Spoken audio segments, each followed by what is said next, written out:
Okay, today we're going to talk about economic systems, and you've got two articles at the end of communism. One is about the fall of communism in the 1990s, and the other is actually a response to that article. Well, first I'm going to go over the different types of economic systems and how they really drive society, even more so often than whatever governments we might be studying.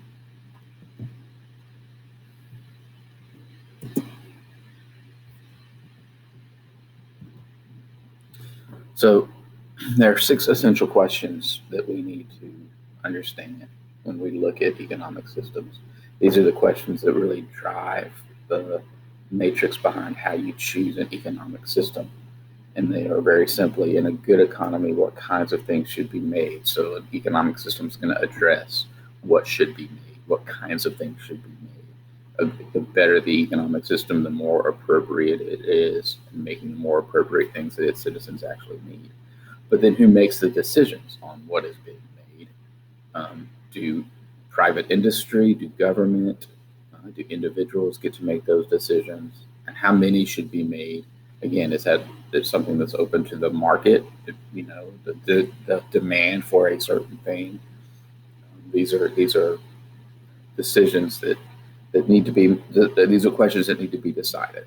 What is the best way to make things? What's the most efficient or effective way? Who should be able to buy them? This is a really important question. Who gets to buy the goods?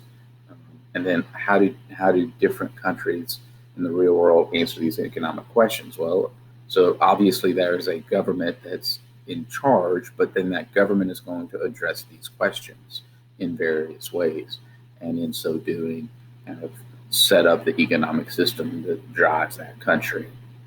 It sort of will perpetuate itself. So, economic system is the way in which a society uses its resources to satisfy its people's unlimited wants. So, we talked about scarcity briefly the other day. Just a reminder. I mean, all things are limited. Like everything is limited. There's a finite amount of stuff out there. Um, so, it's finite amount of resources, and the pig principle, which is just the idea that people are greedy, right? It's the pig principle. It's ask anybody if they want one thing, they would say, of course. Ask them if they want two things, they'd say yes, even more so. It's a very simple idea, but it's a very important idea. I mean, it says, if I said to um, Vivian, I'll buy you a new pair of cleats. She'd say, yeah, great, awesome. And then the next day I say, well, I'm going to buy you three new pairs of cleats. Who's going to turn down three new pairs of cleats or whatever the thing is that you want? Those are the things that, that's the pig principle. You could say to somebody, I'm going to buy you a new PlayStation. Of course you would. Great. Thank you. Wonderful. No one's going to turn that down. But then if I said, well, I'll buy you four new PlayStations, you'd say, yeah, of course. Great. And even though you may not use four new PlayStations, you would still take the four PlayStations because you could do whatever you wanted with them and you weren't paying for them.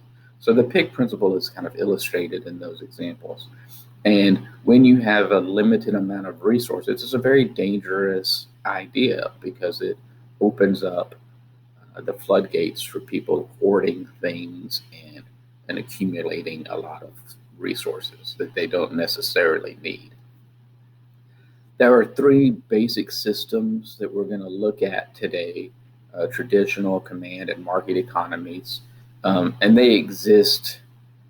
Most of these kind of exist in theory. There's always kind of tweaks and imperfections about these. Um, they're not necessarily uh, things that we can draw direct lines to in the real world, but they're really theories about economic systems. The one that really exists in the real world day to day is what they call a mixed economy, and a mixed economy kind of has features of all of those. But to get to mixed economy, it's good to sort of spend time on these other three. So, starting with traditional economy,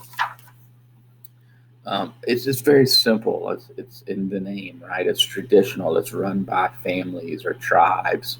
You will see this a lot in indigenous tribes, indigenous groups, Native Americans in the early part of the uh,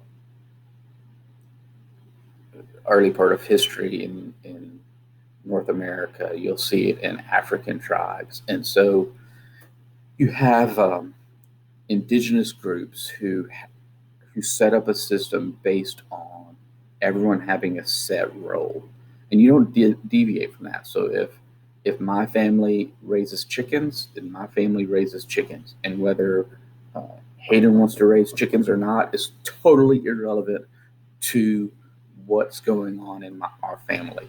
That is what we do as a family. That is how we interact. That is how we work. That is what goes on, right? And so, if another family raises pigs and their child doesn't want to raise pigs, it doesn't matter. You don't deviate from what your set role is because your role helps the entire village. And so, the uh, benefit of the group comes before the benefit of the individual. There are some advantages and disadvantages to this, obviously. Um, in terms of advantages, there's very little disagreement. The goal is always the same. The goal is the betterment of the group. The goal is to ensure the survival of the society. Um, and everyone knows their role and they don't question it. They just do it. So the methods of production and distribution, it's all done by custom and it's just sort of it's priced into it and everyone knows what they're doing. Some of the disadvantages, though, are pretty obvious too. I would say it's resistant to technology. It's resistant to change. It's resistance to um, creativity. I mean, I again use the example of the chicken farmer. If the child of the chicken farmer is doesn't want to deal with chickens, doesn't like what that entails, they're not going to be real excited about getting up every morning and doing their job. So productivity can languish and fall behind, and so there's a downside to that. If you're not passionate about what you're doing, then you won't be as productive. There's pressure to change now in the few remaining traditional economies that we see. Some of the tribes in Africa, mostly, are who are being impacted by globalization and this interconnectedness of the world through globalization.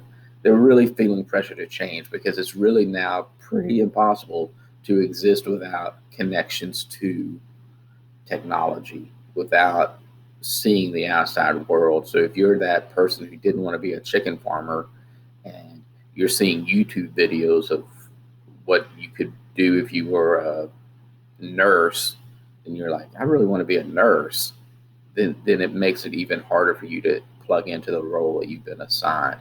And so there are lots of pressures on traditional economies, and many of them are beginning to collapse and change and alter, which is sort of a theme throughout these three that we're going to look at: traditional, command, and market. So the other one is command economy. Command economy are where the government makes decisions. Those six questions I opened with, traditional, it's the group, it's the tribe that makes answers those questions. In command, it's the government. And in this case, usually the government is defined by a totalitarian, authoritarian dictator. So normally when we're talking about command economy, we're talking about a dictator uh, making answering those questions I opened with. Um, so it determines what's produced, it determines how it's produced, it determines even who gets it, right? And the wants and desires of consumers are hardly ever, if never, taken into consideration. They're not interested in what consumers want. They're interested in what they can produce, how they can produce it.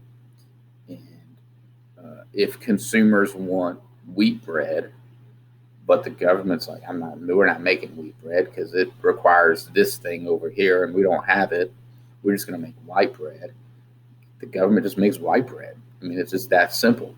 They don't take into account what the market, i.e., people are asking for, which is often why you see command economies falling into the realm of dictators.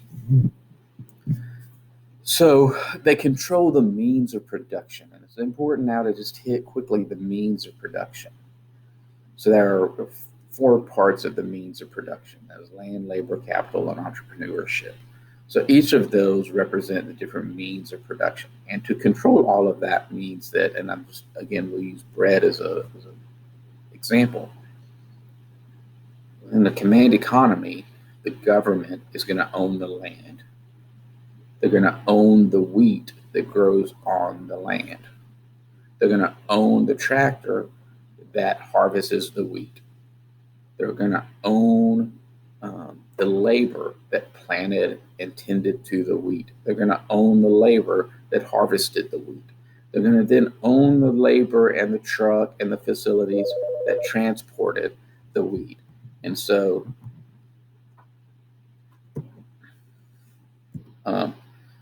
as they do that, as they are controlling every little aspect of this, they own the bakery, they own they own the bakery, they own the people selling the baked goods. So every aspect, from the seed in the land to the finished product, was owned by the government and controlled by the government. This is how much wheat we're going to grow. This is how much bread we're going to bake. This is how much we're going to sell it for. All of that is controlled by the government, and all of those are the means of production. So, what are some of the impacts? Well, they're attempting to be fair to everyone. That is the attempt. The stated goal is fairness. That being said, they're not so fair. It doesn't pan out that way, right? And it doesn't pan out that way oftentimes because of what I mentioned a few slides ago, the pig principle, the idea that people are greedy, right? So the command economy may say, we're going to make 100 loaves of bread because we have 100 people here. Everyone will get a loaf of bread. But what they don't take into account is the pig principle. And person one who buys the bread may have a little extra money that week, may have a little extra change in their pocket, and may buy 2 loaves of bread. But then the next person who comes in to buy the bread has the same situation. They may buy 2 loaves of bread. And before you know it, 3 people have bought 6 loaves of bread.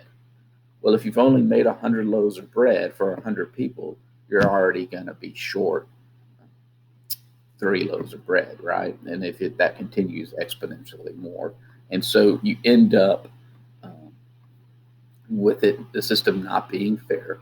You end up also with a lack of motivation from your workers. If I'm the guy driving the tractor and I know I'm only going to get paid X amount, whether, no matter how long I work or how much I do, they're going to say, you will get paid X amount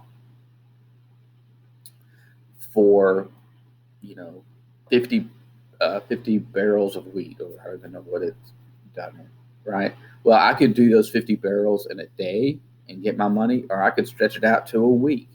Doesn't matter. I'm still going to get paid the same. And so there's little motivation for me to really be productive, right? And so oftentimes in the central planning committee in a command economy, we'll have artificially low prices, which again is back to my point about the pig principle. Bread should cost $1.50, but instead they're going to make it cost 50 cents. Well, bread costs 50 cents, you may buy 2 or 3 loaves of bread because the price is low. So there are a lot of kind of issues with command economies that cause some issues here in theory, but it is a theory. It's worth exploring. It's worth noting the difference between command economy and socialism. and communism. So socialism, the government owns some of the factors of production for some of the things, right? Socialism, you will see, still allows for the free market. I mean, they're still going to let McDonald's and Starbucks come in and sell coffee and hamburgers, but but in socialism, they may own, um, something like the electricity or the oil or some other major resource like that. Um, and that's socialism. Communism, there is no private property, right? Communism, strictly, it's all run by the government. And there's generally little political freedom because it's usually, as I've said, a dictator, totalitarian government. So there's a huge difference, and we can't conflate the two. We can't put socialism and communism on the same. They are not the same uh, in any way, shape, or form. Socialism is very much uh, free market oriented, and there are just several things that the government maintains some control over. We in the United States have some socialist uh, tendencies. Social security benefits, that's socialism, right? So there are certain things that we have here in this country where socialism is, in fact, alive and well. Um, so the other thing I will say is a lot of times people talk about Karl Marx and his communism. The command economy, as it's been implemented, is not true Marxism. True Marxism has never really been fully implemented. When Marx's ideas were taken by Lenin and Mao, Lenin in the Soviet Union and Mao in China, and implemented in the early parts of the 20th century, they were they were those men corrupted some of Marx's ideas for their own power gains. And so we need to be also very clear that true communism is something that we have yet to realize or see in action. So the last one is market economy, and a market economy is just driven by choices of consumers and producers.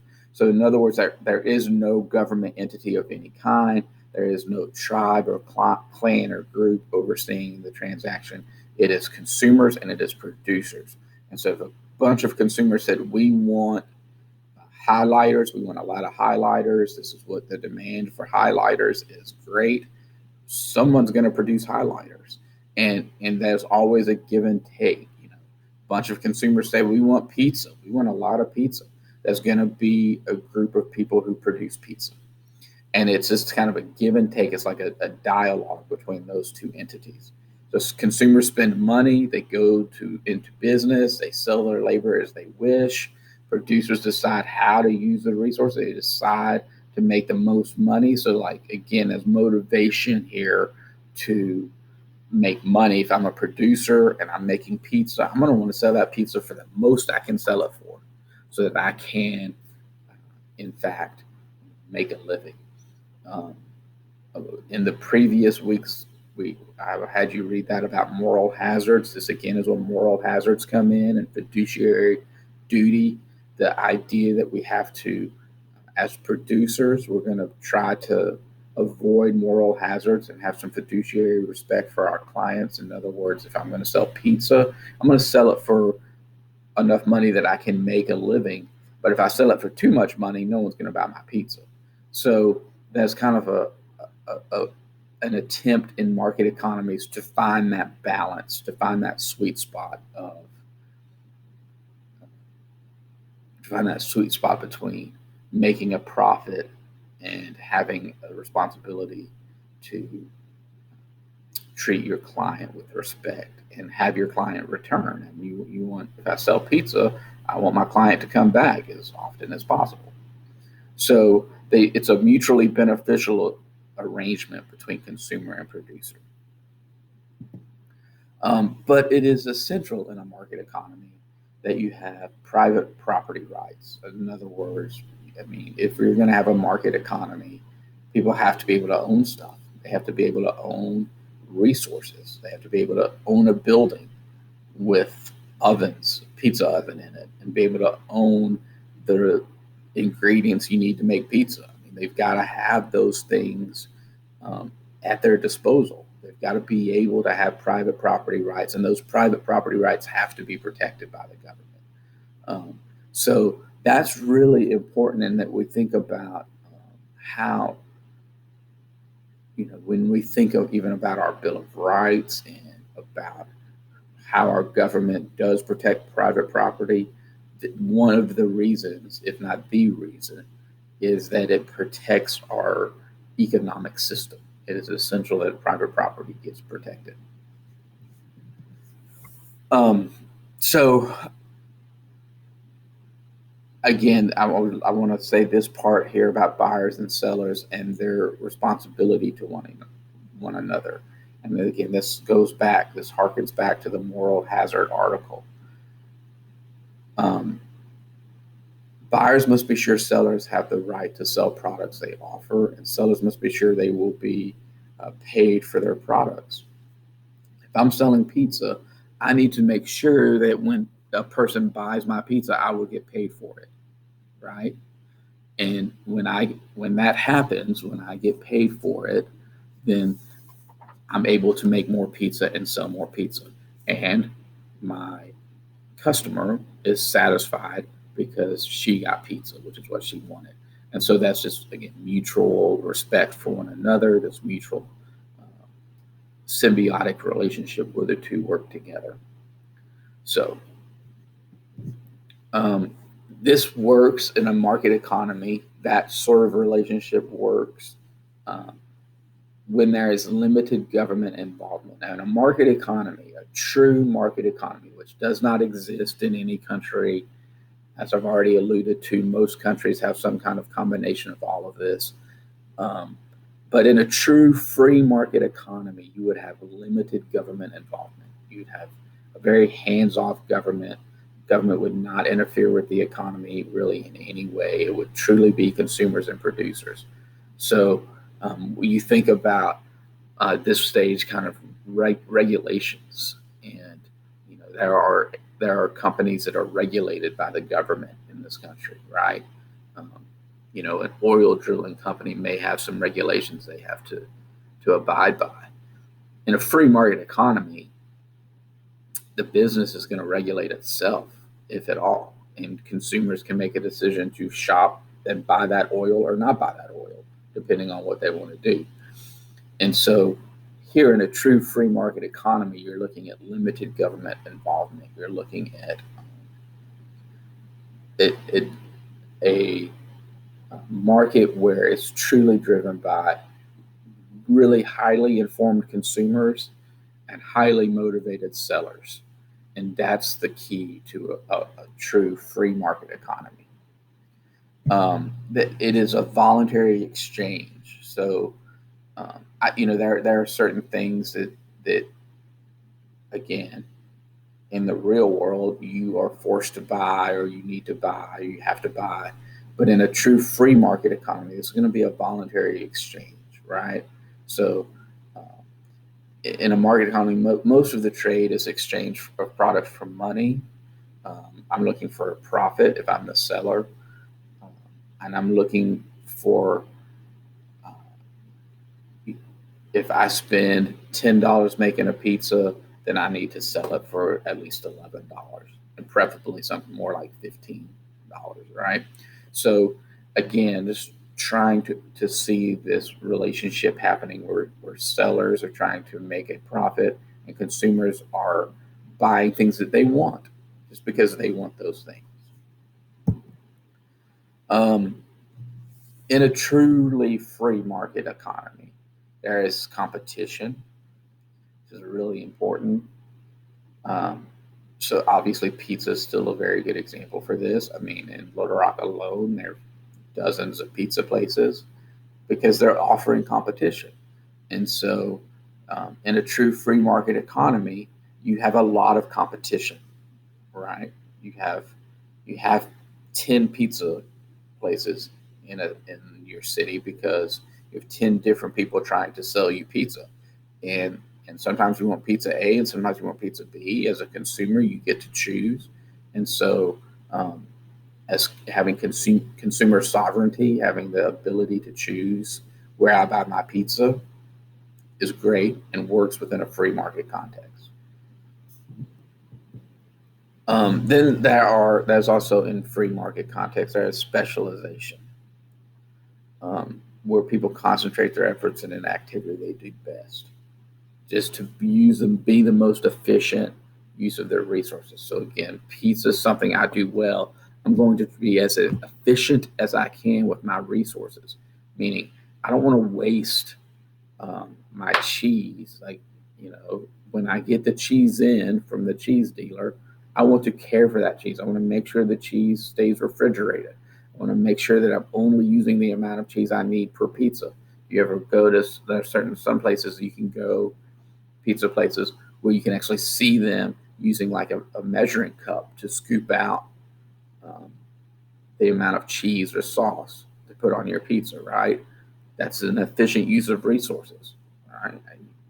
So to try to be so specialized that you can maximize your profit and control your resources.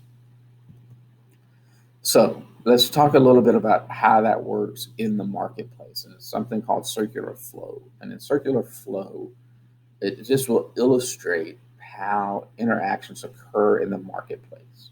Okay, so it represents two key decisions. It represents the makers, the two key decision makers, households and businesses. And so I want to show you this chart. It would probably behoove you to copy this down or at least mark it here so that you have access to this chart. But this is a simple market economy. Notice there is on that little house would be households, just consumers, just people, and then on with the buildings would be your businesses. So I live in the little house. I have labor to offer. Maybe I have land to grow something on. I certainly have money to spend. But let's say that I have labor. So I live in that house and my labor is teaching. That's what I do. You can follow that blue line, that blue circle to that building. I am that blue line is my labor going to the Little Rock School District. The yellow line coming back on top with the dollar bills on it, that's the Little Rock School District paying me. So you can see I give them labor, I teach, and they give me money. Great. Okay. So, but then, there are things that I want to buy in the world. I want to buy a sweater. So somebody else has lived in a house and they sold their labor to a sweater making company and they've made a sweater and they got paid for that. So now that's a finished product. So now I'm going to go into the sweater store. I'm going to give them money, the yellow line, and I'm going to get a sweater, right? So this kind of flow of, resources to a business, money for those resources. Then the money returns to the business and the finished product goes to the house. And it's this flow that happens in all economies, right? And as you can see, you got the factor market here. You got households selling, firms buying, and then on the bottom it's the reverse of that: firms selling, households buying. And so, as a firm, when I buy your labor, I want to buy your labor, but I also want to keep enough of it and increase it when you buy a finished product. So I want to have the finished product money coming in and a little bit left over from me buying your labor so I can make a profit. Okay, so that's just a true market economy, which I've talked about doesn't really exist because, as you can see on this chart, you have government, and every country's got some kind of government that's going to implant itself in the middle of this, okay? And in this, your blue line at the top and your yellow line at the top and your blue line at the bottom and your yellow line at the bottom, those are still the same, right? I'm still selling my labor to the business for money and I'm still buying a finished product from the business. But in the middle, you'll see the government, and the yellow lines are money coming and going from the government, right? So I have to pay taxes to the government. Businesses pay taxes to the government. But the government also gives us things. The government gives us Social Security. The government gives us, um, you know, for kids, our kids, health care. Gives us the VA, gives us um, parks and recreation. And then for businesses, they will, take taxes, but they'd also go to business and say, build us a plane, build us a tank, build us guns, whatever.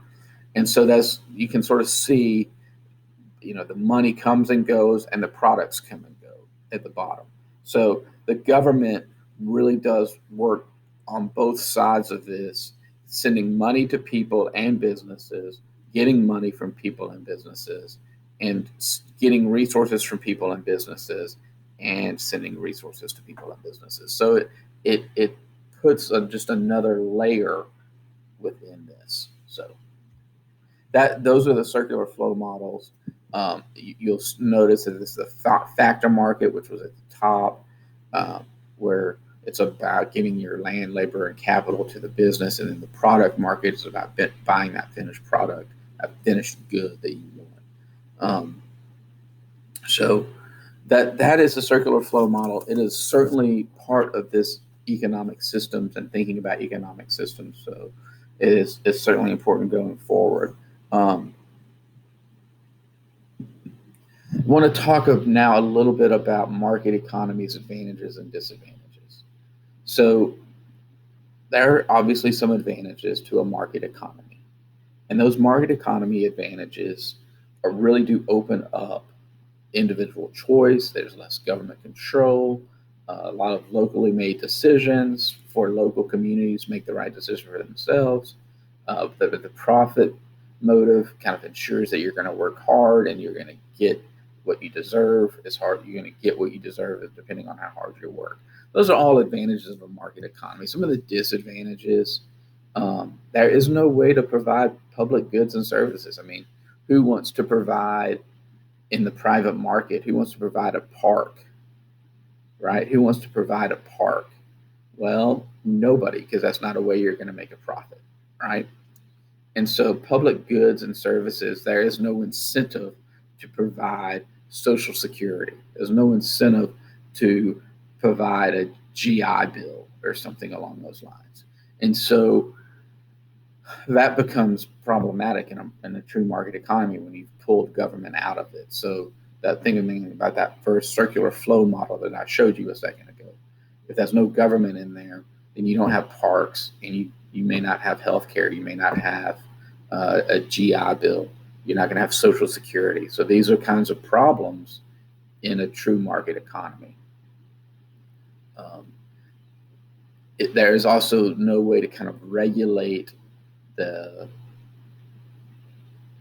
ethics of a business, right? A business can pay people what they want to pay people. They can exploit the environment in ways they want to exploit the environment. So that is as well problematic in a market economy. So that leads to what really exists across the board.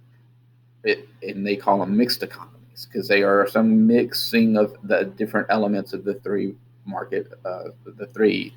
economic systems I've just gone over. And it really is very, very simple. It's a really good example is to think about farming in the U.S., right? You've got the traditional part of that is that family members may help in harvesting. It's kind of passed down from generation to generation, the family farm. But then it's also impacted by government controlled things like public roads and schools and Social Security. But then they got to sell their products in the market. So if you think about U.S. farming, it is a good analogy for what a mixed economy is because it kind of represents all of these different things. So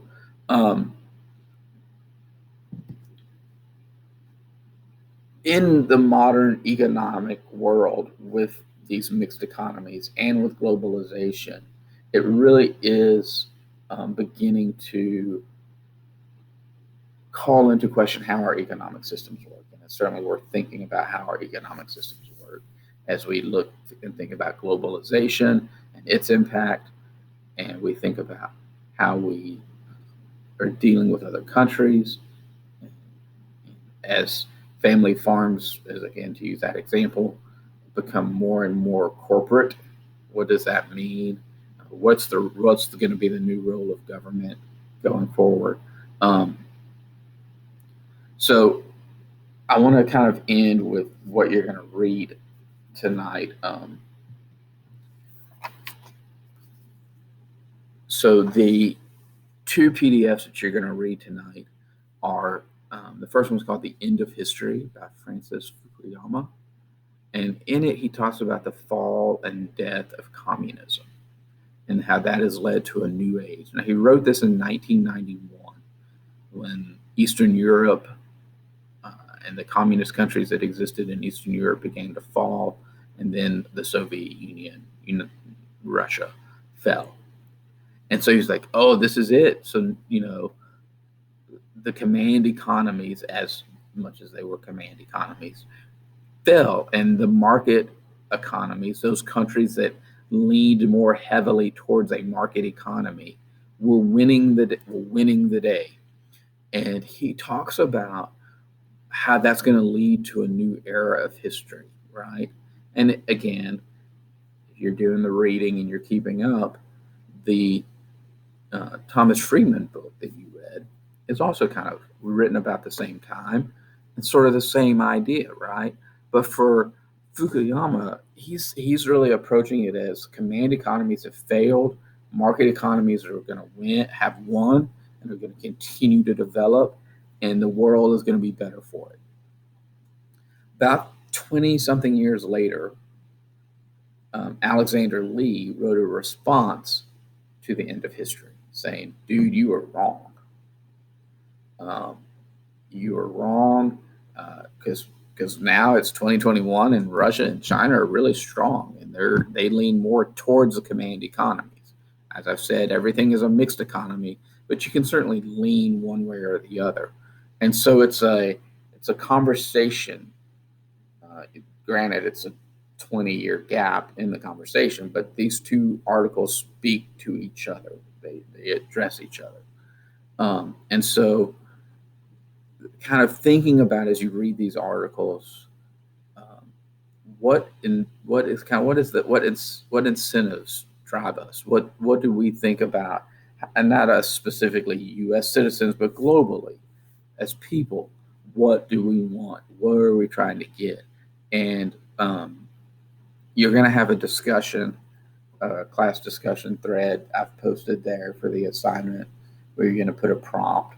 I've got the prompt there, and you're going to put your response to the prompt, and then you're going to respond to your people. But you'll want to read these PDFs. They're not long, but you're going to read them so that your original prompt can contain information from the readings. So, as always, if you have questions or comments that you need to ask me, let me know. Send me an email, and stay safe.